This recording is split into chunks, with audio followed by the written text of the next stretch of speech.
बिस्मिल्लाहिर्रहमानिर्रहीम अस्सलाम वालेकुम। आज की वीडियो में मैं आपको बताऊंगा कि बेनज़ीर इनकम सपोर्ट प्रोग्राम में जो न्यू सर्वे हुआ है और जिन खवातीन का भी ये स्टेटस आ रहा है कि आपका डायनामिक रजिस्ट्री में इंदराज हो चुका है, आप एहसास कफालत के लिए अहल नहीं हैं, और लोगों के लिए एक बहुत ही ज़बरदस्त और VIP खुशखबरी लेके आ चुका हूँ।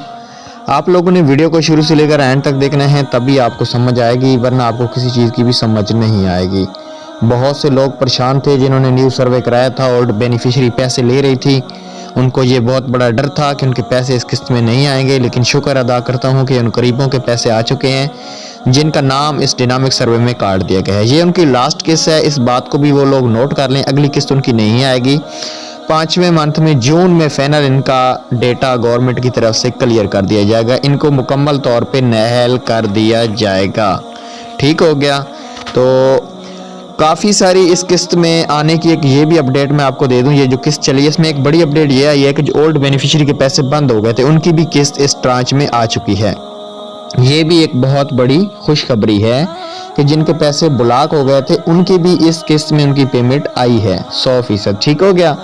उसके अलावा दूसरी अपडेट ये है, काफ़ी ऐसे मैंने कार्ड देखे हैं जो डायनामिक में नहल थे पहले, लेकिन अब वो अहल हो गए, और काफ़ी कार्ड ऐसे भी मैंने देखे हैं जो पहले अहल थे लेकिन अब नहल हो गए। काफ़ी कार्डों पे 938 इस किस्त में लगा हुआ है। आपको कोई भी ये बात नहीं बताएगा, ये मैं ही बता रहा हूँ कि इसलिए 938 लगा गया। अभी तक उनके अकाउंट में पेमेंट ट्रांसफ़र नहीं की गई किसी भी वजह से। उनके अकाउंट में जैसे ही पेमेंट ट्रांसफ़र की जाएगी फ़ौरन उसके बाद उनका अकाउंट 938 से हटा दिया जाएगा। ये जैसे पीछे हुआ था 938 लग गए थे जैसे पेमेंट बच्चों की ऐड हुई थी, तो ये इस वजह से कुछ कार्डों में पेमेंट ट्रांसफ़र नहीं हो सकी, नेटवर्क की वजह से या किसी की वजह से। आने वाले 1-2 वर्किंग डेज़ में उनकी पेमेंट आ जाएगी, उनको 938 का जो एरर है वो ख़त्म हो जाएगा खुद ब खुद। तो मज़ीद वीडियो हमारे साथ देखने के लिए हमारे चैनल को सब्सक्राइब कीजिएगा। Thanks for watching.